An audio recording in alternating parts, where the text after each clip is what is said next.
राहुल का कुछ दिन पहले ही ब्रेकअप हुआ था। उसे काफी लोनली फील हो रहा था, किसी चीज में मन नहीं लग रहा था। इसीलिए राहुल के दोस्त उसको एक दिन घूमने का प्लान बनाते हैं ताकि उसका मन बहल जाए। काफी प्लेसेस घूमते हैं, लेकिन फाइनली वो पहुंच जाते हैं मुंबई के संजय गांधी नेशनल पार्क में। और वहां पर उनके साथ जो खौफनाक चीज होने वाली थी वो उन्होंने सपने में भी नहीं सोचा होगा। नेशनल पार्क पहुंचते ही राहुल को काफी ज्यादा अच्छा लगता है। काफी दिन बाद उसके चेहरे पर स्माइल आई थी। उसे बहुत पीसफुल फील हो रहा था। वो नेचर की ब्यूटी में इतना खो गया था कि कब पूरा दिन बीत जाता है उन्हें पता भी नहीं चलता। राहुल के दोस्त उससे कहते हैं कि राहुल रात होने वाली है, चलो अब इतना देर तक रुकना सही नहीं है। लेकिन राहुल आसमान के सितारों को देखते हुए ये कहता है कि तुम लोग जाओ, सुबह ऑफिस भी है, मैं थोड़ा और देर रुकना चाहता हूँ यहाँ पे। क्योंकि राहुल को उस वक्त वहाँ पर बहुत अच्छा फील हो रहा था। काफी देर बैठने के बाद राहुल अब ये डिसाइड करता है कि रात के 11 बज गए हैं, अब घर की तरफ चलते हैं। वो बाइक पर बैठ के गाड़ी स्टार्ट करता है, अपने घर की तरफ जाने लगता है। तभी उसकी बाइक अचानक से खराब हो जाती है। गाइस, राहुल के चारों तरफ सिर्फ अंधेरा था। ऐसा कोई भी नहीं था जो उसकी हेल्प कर पाए। और आसमान में खूबसूरत से सितारे थे।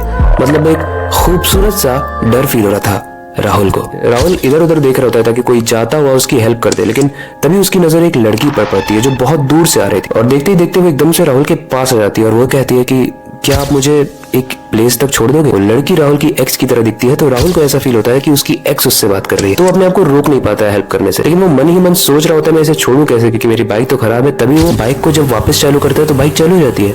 मतलब सडनली बाइक ठीक हो जाती है। गाइस, अब सीन कुछ ऐसा है कि वो लड़की राहुल के पीछे बैठी है और राहुल को गर्मी में भी ठंड का एहसास हो रहा है, क्योंकि उसे ठंड लग रही है। लिटरली उसे ठंड लग रही है, जबकि गर्मी का दिन है। वो लोग काफी दूर तक पहुंच चुके थे, लेकिन तभी अचानक से फिर से बाइक खराब हो जाती है। राहुल अपनी बाइक को सही करने के लिए उतरता है। वो लड़की भी उसके साथ उतरती है।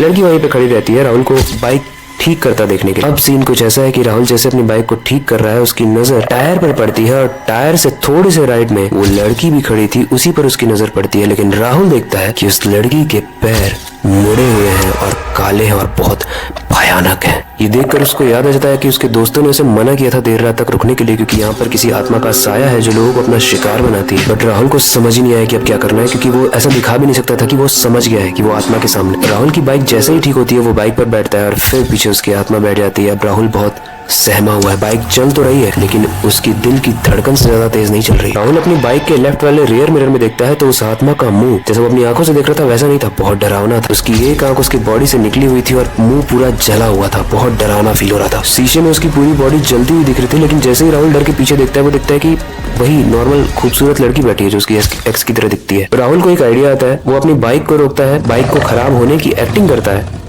और जैसे ही आत्मा उतरती है वो फुल गियर में धोती उठा के अपनी बाइक को लेके भाग जाता है। उसे लगता है वो काफी दूर जा चुका है, अब उसके पीछे कोई भी आत्मा नहीं आ रही है। लेकिन वो जैसे ही अपने लेफ्ट रियर मिरर में देखता है वो देखता है कि उल्टे पैरों से भागती हुई वो आत्मा उसकी जस्ट पीछे। राहुल जैसे ही ये देखता है उसकी रूह कांप जाती है और वो बहुत डर कर गिर जाता है। उसकी बाइक भी गिर जाती है। बट वो जहाँ गिरता है वो इस नेशनल पार्क का गेट था, जिसके आगे एक गेट कीपर भी खड़ा था। और वो राहुल से पूछता है तुम्हें चोट तो नहीं लगी? एक बात बताओ, इतनी रात में तुम यहाँ क्या कर रहे थे और तुम वहाँ से बच के कैसे बाहर निकले? क्योंकि रात में यहाँ रुकना मना भी है और आज तक जो रुका है वो बचा भी नहीं है। तो उस गेटमैन को अपने सारे इंसिडेंट बताता है और फिर गेटमैन बोलता है यहाँ पर एक लड़की ब्लैक मैजिक करती थी और अपने आप को सेक्रीफाइस कर दी ताकि वो इस दुनिया में हमेशा जिंदा रहे। और तब से वही लड़की लोगों का शिकार कर करके उनकी सोल्स को, उनकी आत्माओं को खाती है और जिंदा रहती है। तुम्हारा लक अच्छा था कि तुम बच गए, लेकिन हमेशा ऐसा नहीं होगा। एंड गाइस, यही होता है जो एरिया प्रोहिबिटेड होता है, जिस एरिया में जाना मना होता है, हमारा माइंड हमेशा